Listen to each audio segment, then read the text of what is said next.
Hello and welcome to Storyboard. I'm Shibani Gharat. In today's special exclusive conversation, we are catching up with TM Narasimhan, the Managing Director of Motorola's mobile business group in India. Under his leadership, Motorola is making waves in the Indian smartphone market, and today we are diving into the company's strategies and vision for the future. They want to be seen as a lifestyle tech brand. We'll discuss Motorola's ambitious plans to achieve this and also achieve a target of 10% market share by 2026. The company's growth in the premium segment and how it plans to tap into the mid-range market. We'll also explore Motorola's AI strategy with Moto AI 2.0, its participation in the production-linked incentive scheme, and plans to double production capacity. Listen in.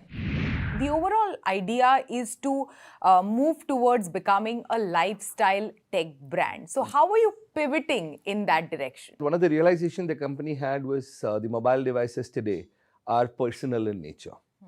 And it's become part of our lifestyle. You know, what we carry is something which is a reflection of a personality. So when you start talking from that, so the idea came in saying that why can't we become a lifestyle tech brand? So that's where the vision started. So towards that journey, first and foremost, we started with saying, okay, what is it that's personal to the consumers? Obviously, the design obviously has to look good. It's not just the tech hardware specs, RAM, ROM, chipset. So somewhere the design of the phone had to start working on towards the lifestyle space. Design is something which is personal to people. The second thing was colors. Obviously, the front of the phone is all screen. The latest phone that we have launched, it's a 96.5% screen to body ratio. We had 60 Fusion, which we just launched 2 weeks back. Now, with that kind of a space in the front, so it's only the back which was left for saying to how do I, make it a lifestyle space for somebody. So which is where the partnership with Pantone came in. We collaborate with Pantone to identify the trends, the colors, the materials, what is the trend that's going to come up. And we work with them to make our devices have Pantone curated colors. The materials that we use, ecologically viable. How do we go towards that? Because that's something which is important for people's lifestyle today. Everybody is talking go green. You can take electric vehicles, you can talk of greener technologies. So that's why vegan leather. That's why the vegan leather came into place for the first. Across your devices. Yeah. So across devices, it became a vegan leather.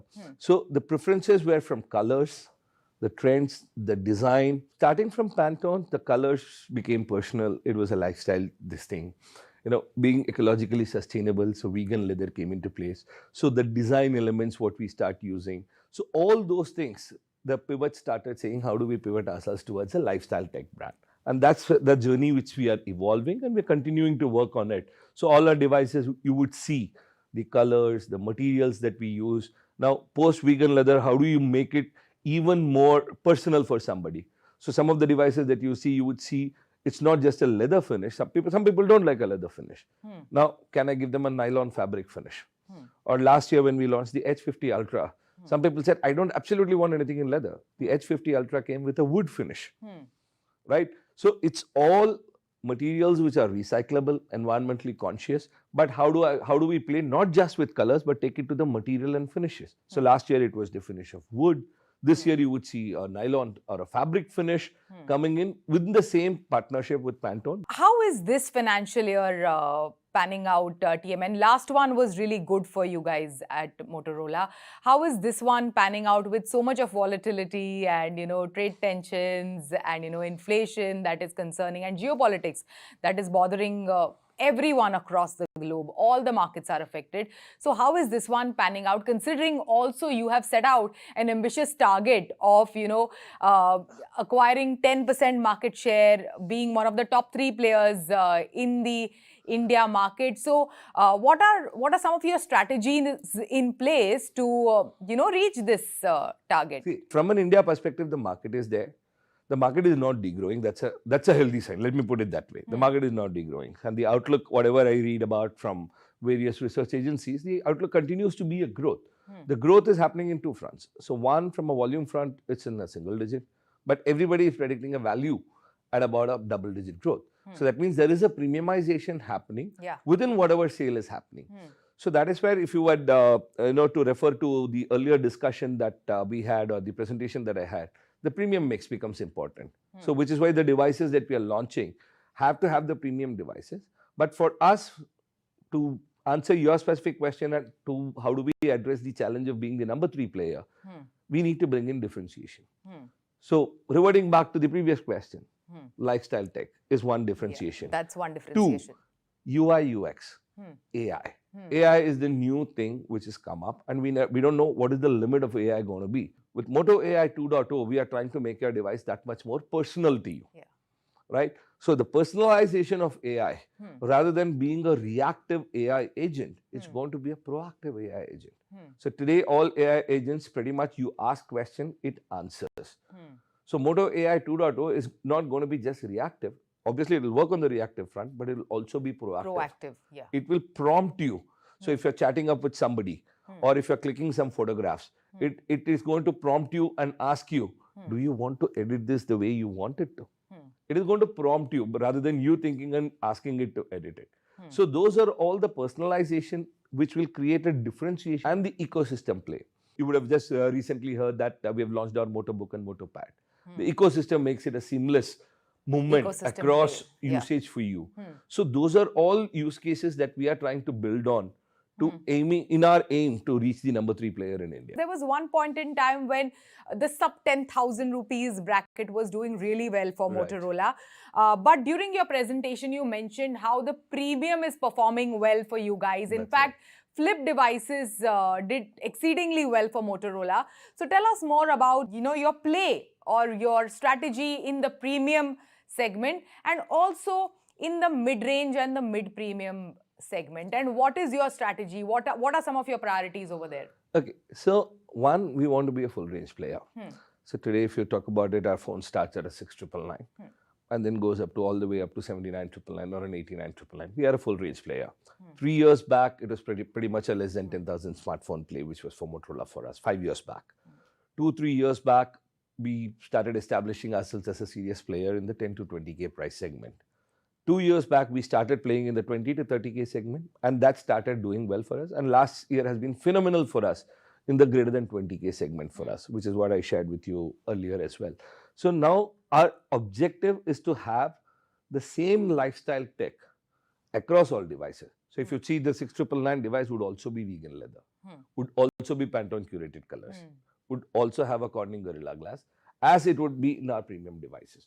So one, across the range, the lifestyle tech positioning would continue for us. However, as we keep growing up the price band, the needs of the consumers are different. The current users are having different needs. So we were trying to work towards what are the needs that we can address towards to. So AI today is at a premium range.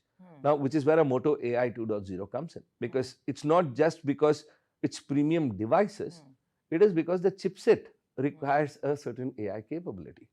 So now those devices obviously end up costing more. But without understanding the need of the consumer, I cannot just launch a device. So if the need of the consumer there and the new technological shift that is happening is towards AI, work on Moto AI 2.0 came in. Along with premiumization, one more thing that you see is that everybody today uses a minimum of 3, goes up to 5 personal devices which they carry. When I say minimum of 2 or 3, phone is personal, laptop is personal.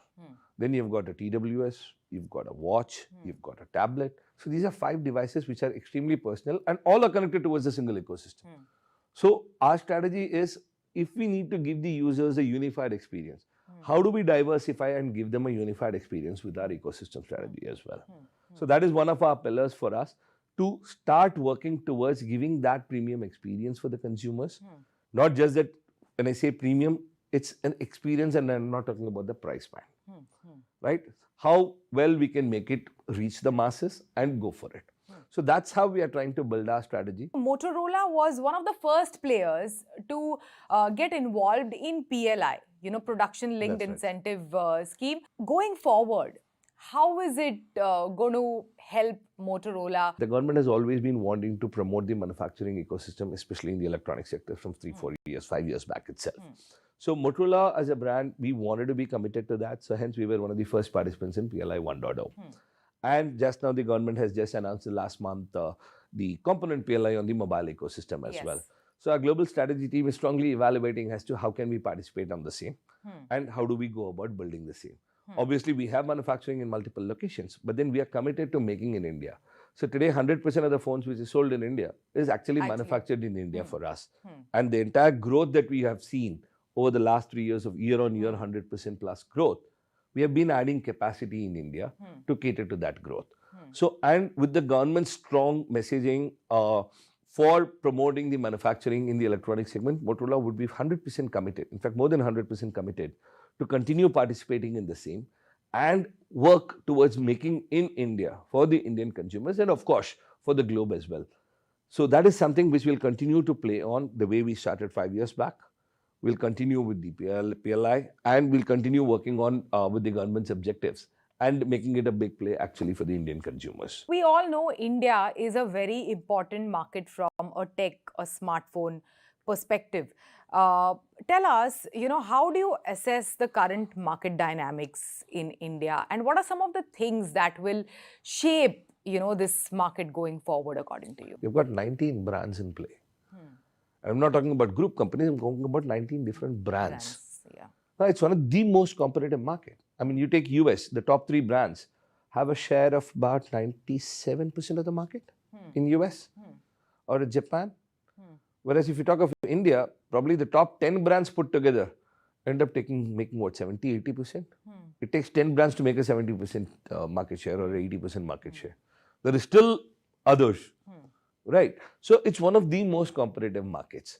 Now, if a product becomes successful here, it has every right to succeed everywhere. Let me put it that way. So that was the first part of the question. So the dynamics is extremely complex. You never know who's going to come up with what. With 19 brands, it's always going to be there. With the advent of AI starting with, say, ChatGPT, Gemini, Copilot, Perplexity Pro, everybody coming in, how does every manufacturer adapt and take the AI to the next level? Well, I forgot DeepSeek as well. So there are multiple AIs available today. Now, how does every brand would want to adopt and give a user experience for the consumers will also become important. Till about probably 8 years, 10 years ago, it was just the look of the device which was selling the device. But today with Motorola in the last 3-4 years, we have shown, no, it's not just the looks, it's the colors, it's the texture, it's the vegan leathers. Those differentiation lifestyle positioning is also helping sell. So that's one differentiation which Motorola brought into the industry in the last 3 years. And what we believe personally or collectively is that AI is going to be the next change agent. Now, which brand, how do you build in AI and make it user-friendly for the consumers, intuitive for the consumers, and make it, you can call it an assistant. How can I make AI my shadow? To put it in layman terms, I want the Moto AI to be my shadow. It goes with me always. It mimics what I do. Rather, it should actually preempt what should I do. So how do I take it that one step further? I would call it my twin. So Moto AI 2.0 is that twin that we want you to have with you. It's not a reactive agent. It's a proactive agent. Now, will this succeed? Consumers are going to tell. Sure. Thank you so much. Thanks for joining us today and sharing these insights with us. Thank you, sir. It is time for a short break. On the other side, we have Flynn Malloy, Chief Marketing Officer of Lenovo ISG, who's speaking to us on his recent visit to India and telling us about how his organization is positioning itself in rapidly evolving digital world.